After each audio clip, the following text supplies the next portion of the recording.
Hello everyone, नमस्ते। Part 2 मध्ये सर्वांचं स्वागत आहे। तर पहिल्या पार्ट मध्ये मी तुम्हाला भाईंदर ते वसईचा ब्लॉग दाखवला आहे। तर तो तुम्ही नसेल बघितला तर लिंक देते आहे, त्या लिंक वरून नक्की बघा। तर आज मला सुट्टी आहे, तर सुट्टीच्या दिवशी मला डीमार्टला जायचं आहे आणि घरची पण थोडी कामं करायची आहेत, तर तेही मी या ब्लॉग मध्ये दाखवणार आहे। तर हाही ब्लॉग तुम्ही पूर्ण लास्ट पर्यंत नक्की बघा। तर आता थोडंसं फ्रेशन अप होऊन घेऊया।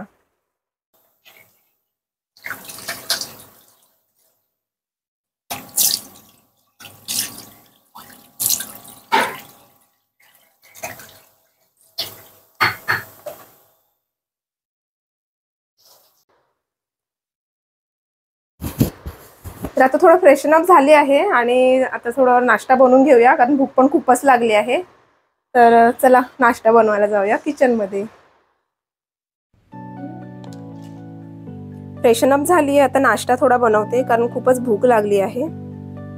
तर हे घावण्याचं पीठ आहे आणि हे मला माझ्या ताईने बनवून दिलं होतं, पण बरं पडतं कारण पटपट आपले घावणे बनवू शकतात, त्याच्यावरती नाश्ताही पटकन होतो।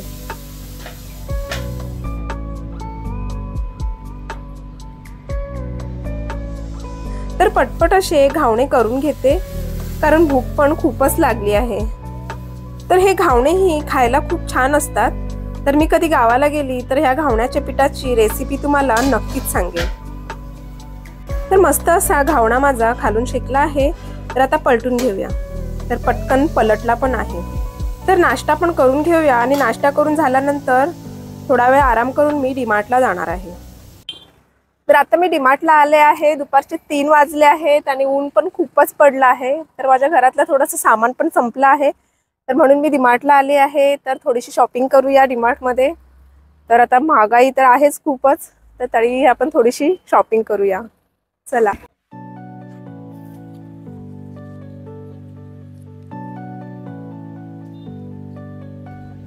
तर डीमार्टला आलं की खूप अशा व्हरायटीज दिल्या आहेत, त्याच्यामुळे काय घेऊ काय नको घेऊ हे कळतच नाही। तर मला देवपूजेसाठी थोडंसं सामान घ्यायचं होतं, तर देवपूजेचं पहिलं सामान घेते आणि नंतर बाकीचं बघूया।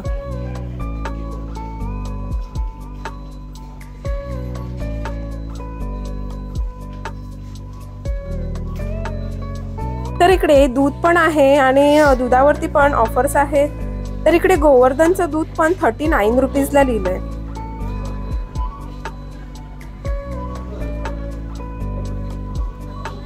तर इकडे चीज वगैरे आहे, तर चीज मध्ये पण खूप असे व्हरायटीज आहेत। तर कोणतं घ्यायचं, पण जास्त करून मला अमूलचंच आवडतं, तर ह्याच्यामध्ये मी कुठलं तरी अमूलचं चीज घेईन। तर आताच मी डीमार्ट मधून आली आहे आणि एवढं सगळं सामान घेतलंय, अजून पण आहे, पण जास्त करून मी बिस्किट्स वगैरेच घेतले, तरी पण माझे 2000 रुपये झाले। आणि बघायला गेलं तर डाळ वगैरे स्वस्त झाली आहे, पण तेलाची रेट काय कमी झालेलं नाहीये, आहे तेवढंच आहे। आणि डीमार्टला गेल्यानंतर आपण बोलतो की कमी खर्च होईल, पण डीमार्टला गेलं की काय ना काय वस्तू आपण घेतोच आणि त्याच्याप्रमाणे आपलं बिलही जास्तच होतं। तर मी ह्याला सोडून गेली होती बिल्लाला आमच्या, आणि तो पण येऊन बसला आहे आता मांडीवरती। तर हे सगळं सामान घेतलंय मी आता, आणि आता परत मला घरी लावायचं पण आहे। तर माझा सुट्टीचा दिवस हा असाच निघून गेला पूर्ण, आणि आता 5 वाजले आहेत संध्याकाळचे। तर आता मी मस्त अशी शेवपुरी बनवते, संध्याकाळ झाली आणि भूक पण लागली, तर थोडीशी शेवपुरी बनवूया, कारण मी मिठी चटणी आणली होती म्हणून शेवपुरी करण्याचा थोडासा प्लॅन झाला माझा। इकडे बटाटे बॉईल करून घेतलेत मी,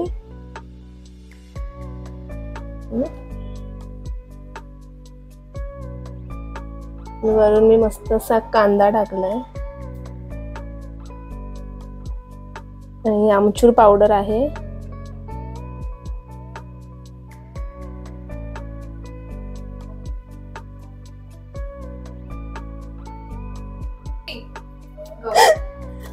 तर मी टोमॅटो टाकायला विसरली, तर मी आता टोमॅटो कापते, नंतर टोमॅटो टाकणार।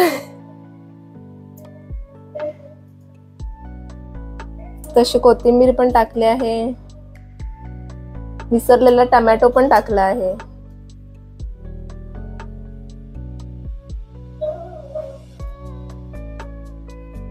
शेवपुरीमध्ये टमॅटो टाकतात की नाही ते मला माहिती नाही, तर मी जास्त शेवपुरी वगैरे बाहेरचं खात नाही.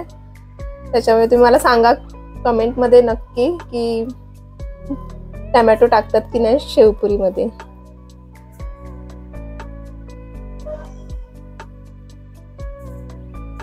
मस्त अशी गार्निशिंग केली आहे कोथिंबीरची. आणि आता पटकन तोंडात टाकूया, कशी झाली ते बघूया.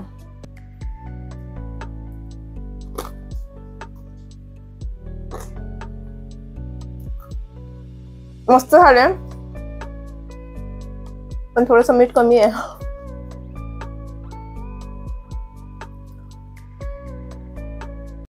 संध्याकाळ झाले आता, आणि संध्याकाळचं पण झाडांना मी थोडं पाणी टाकते, कारण ऊन भरपूर पडायला लागलंय आणि झाडं थोडी कोमेजतात आहेत पूर्ण, तर त्याच्यामुळे 2 टाइम पाणी टाकते मी झाडांना.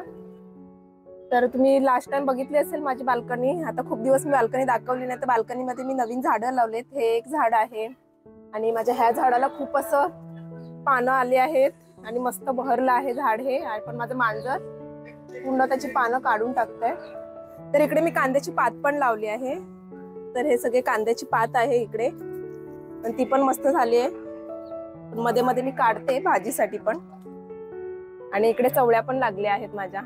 तर ह्या चवळ्याचं झाड पण, हे नवीन झाड आहे माझं, आणि ह्या झाडाला मस्त अशी फुलं आली आहेत. तर ही अशी आहे माझी बाल्कनी.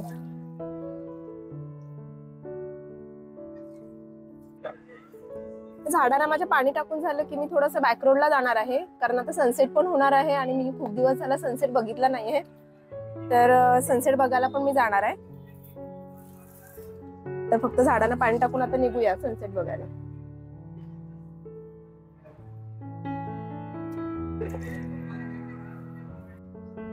मी ना दुपारी केक बनवला. तर हा केक आहे माझा, ओव्हन मध्ये तसंच टाकून ठेवला आणि मी काढला नव्हता. तर हे मस्त असे केक आहे. तर बघूया आपण कापून सॉफ्ट झालेत की नाही ते.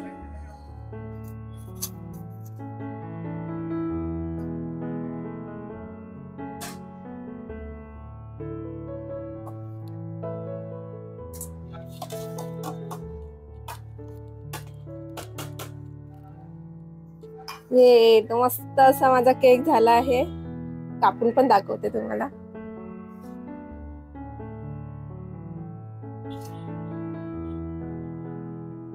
मस्त असा केक झालाय माझा आणि सॉफ्ट पण आहे एकदम. तर हा रव्याचा केक आहे. मी रेसिपी काय दाखवली नाहीये याच्यामध्ये, तर एक कधीतरी नक्कीच दाखवेन.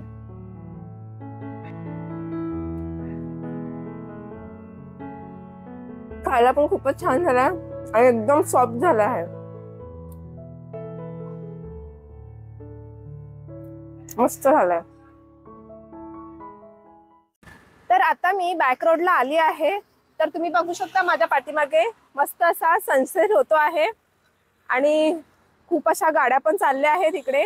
तर इकडे ह्या रोडवरती खूप अशी लोक मॉर्निंग वॉकला पण येतात आणि संध्याकाळची पण फिरण्यासाठी येतात. तर हा खूप छान असा रोड आहे. पण बघायला गेलं तर हा रोड झाल्यापासून ऍक्सिडेंट ही पण तेवढीच होत आहेत. बॅक रोडवरती मी खूप दिवसांनी आले आहे फिरायला, कारण सुट्टी नसते त्याच्यामुळे इकडे यायलाच होत नाही. तर थोडंसं आपण फिरूया आणि घरी जाऊया. दिवाबत्ती पण करायची आहे, तर थोडंसं फेरी मारून आपण घरी जाऊया.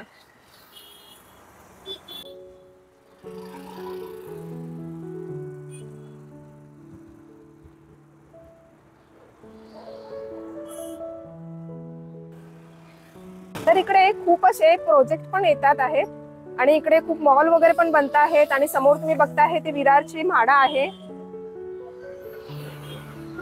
तर इकडे बघितल्यानंतर खूपच छान वाटतं आणि ह्या साईडला बघितलं तर पूर्ण हिरवळ आहे. तर इकडे आल्यानंतर असं वाटतं की थोडीशी गावची फिलिंग पण येते.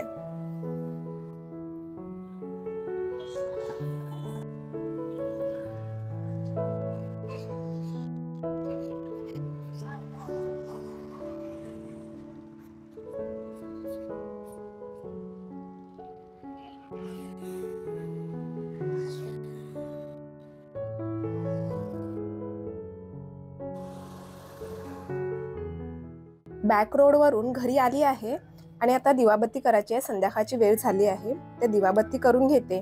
दिवाबत्ती झाली की मला बनवायचं आहे डिनर. तर तोही व्हिडिओ मी तुमच्यासोबत शेअर करणारच आहे.